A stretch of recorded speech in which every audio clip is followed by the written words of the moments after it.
Tanya Hart here. Thank you for joining us on Hollywood Live.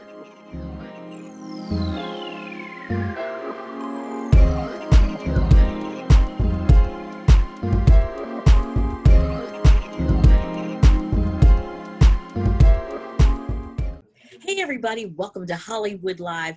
Every now and then, a special person comes around that, is a really great artist with a whole lot to give and a lot to say, even though they're a newbie. And that's my guest today, Win Starks. How are you? I am great. How are you, Tanya? I'm doing well. First of all, congratulations. You did a debut album in 2020, which wasn't easy because that was the height of the pandemic. And yet you have just been killing it on all of the streaming, all of the streamers, Spotify. I mean, your music is just taking off. And that's because you really have focused on what's happening now and inclusion and diversity and all that. Tell me about the first album. Oh, it's been a long time in the making, this first album. And as you mentioned, with everything we've been through this year, it was really, because I actually lost my twin brother last November.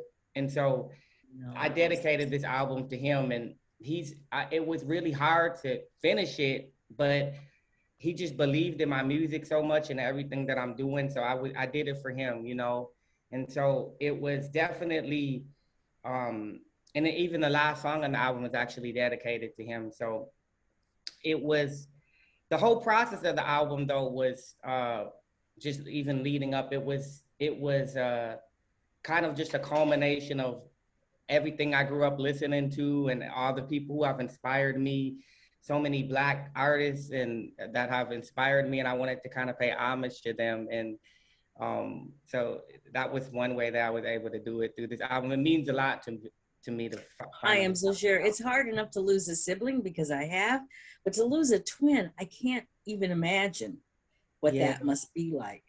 And may he rest in peace. So, but I'm sure you're carrying on that tradition. I find it interesting. So the record label, you're down there in Nashville working on your tour, your upcoming tour.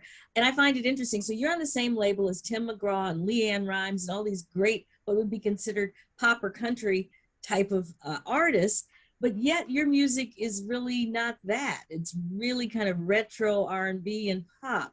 How did you happen to land on that label with Tim and all those folks?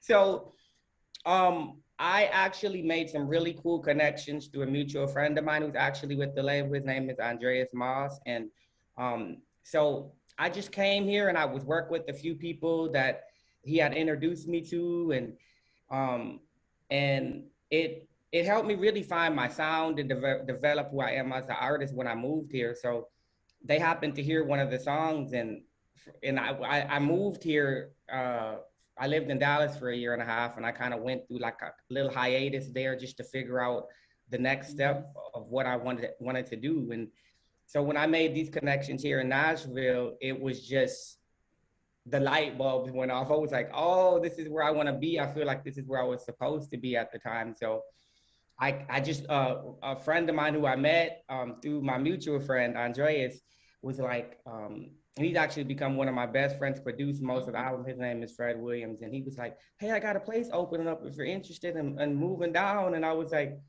yeah. And I literally was gone in a week. and I moved here and signed with Curb in 6 months, Yeah.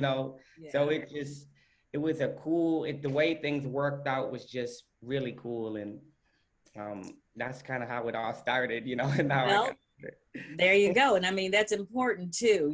Nashville right now is like the hot spot for music. So you sound all kinds, like you said. It's really growing in just all kind of genres, and I'm with Sidewalk. It's a kind of entity of Curb, and they focus more on stuff like what I do, pop artists and retro and R&B. That's more focused on those genres, Right. You're originally from Minneapolis, and I understand that after the death of George Floyd, which of course rocked the world, you wrote a song about that. But growing up there for a good portion of your life, how did that hit you? And were you surprised? No, I wasn't. I tell people this. it was because I've experienced a lot of that myself when it came to, systematic racism. And so I would tell my friends these stories just like, even when it came to the police and just how, those experiences were for me. So it was really something to see it, the world see it. I felt then not I mean, like, because sometimes you just wonder if people, it feels like sometimes they're like, oh,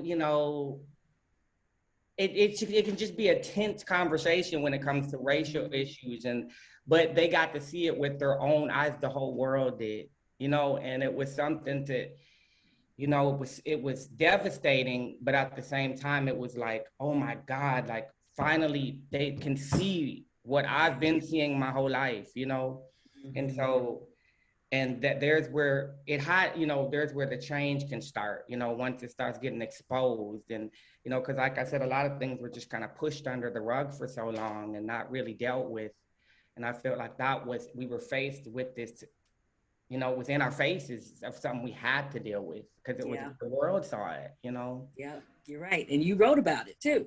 I In a did. song, which is great. I want people to check it out. It's so interesting though, talking about inclusion and diversity.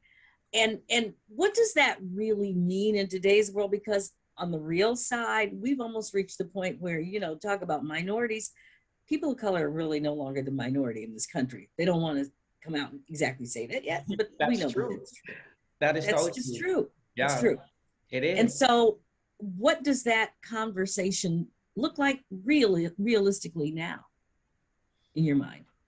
Oh, well, for me, I just like, I am an artist, but I'm kind of an activist at art. Ever since I was young, I've always been so, um, I've just had a heart for a social justice and like, fighting for anybody, because I know what it's like to be, minority, being Black and queer, like, it's like, I know what it's like to kind of be in a marginalized group, I'm a part of, so it's like, my heart just goes out to it. I mean, I really want to use even my music as a platform to really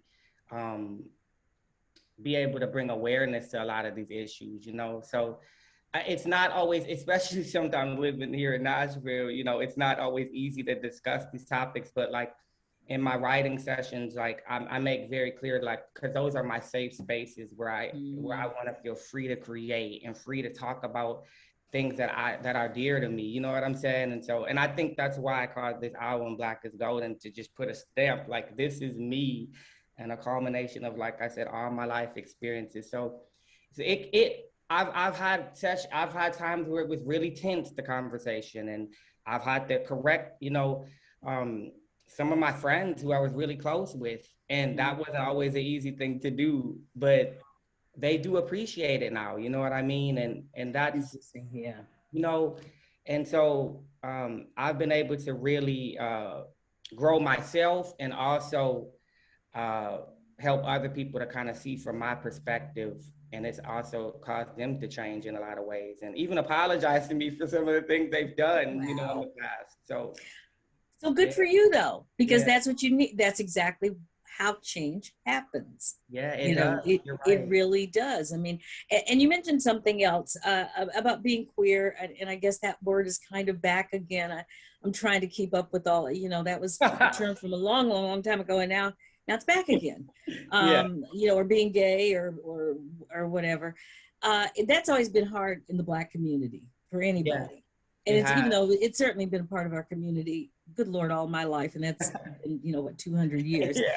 But but I'm just saying, so, but now it's okay, or is it okay? How does that affect your career in this I business? feel like it's getting better for sure. But again, man, I grew up in church, and so I've experienced a lot of just trauma, you know what I mean, from some of my experiences. So much good though still, but along with that came some, trauma just because of belief system, and things. But So it still can be a challenge for sure at times, but it's just finding that community of people where we can support each other and really like talk about our experiences um, and help each other, you know. So I'm finding that here. So Mm-hmm. it's still a journey for me though. You know what I mean? Like I'm still, Yeah. it's new and fresh for me to even be able to say that I'm a queer artist, you know. I just recently actually started doing that. So I'm in the still the beginning stages of this journey. So I'm still learning a lot, and also I'm just trying to bring awareness, you know, to, you know, like you said, it's always been there. You know what I mean? And so, but I think it's just we're now faced to deal with it. And I really just want to inspire people through my music. I want it to be for, you know, everybody, you know what I'm saying? And so Well, I yeah. got to tell you, you're really terrific, and you're on to something very special.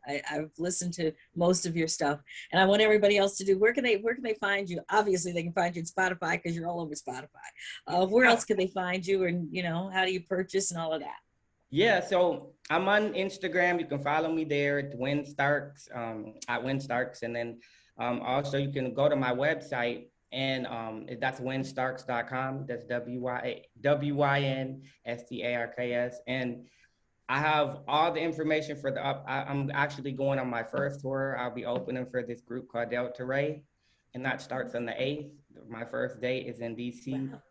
And you can go to the website and they'll say all the dates that are there. And so, yeah, I would love to, you know, come on out, and I would love to like see you there if Oh, okay. We'll tell everybody to come out and enjoy it. When you come to Los Angeles, you better give me a call because I'll come and support you. Absolutely, I will, Tanya. Thank you so Okay. much. I will. I Thank- actually plan on doing a show there really soon, so I would definitely give Okay. you a heads up when I'm coming. I'd love to meet you Okay. in person. Okay, I love it. Wynn, thank you so much for all you do and all you're doing. And like I said, you got a great future ahead of you. So I'm excited for you. Tanya, thank you so much. Continued success. And everybody else out there, you have a wonderful day. Don't forget to tune into all of these because, boy, we got some great stuff. And go to AURN online. And also, you can find us at our YouTube channel, rather. That's at aurn.com. See you next time.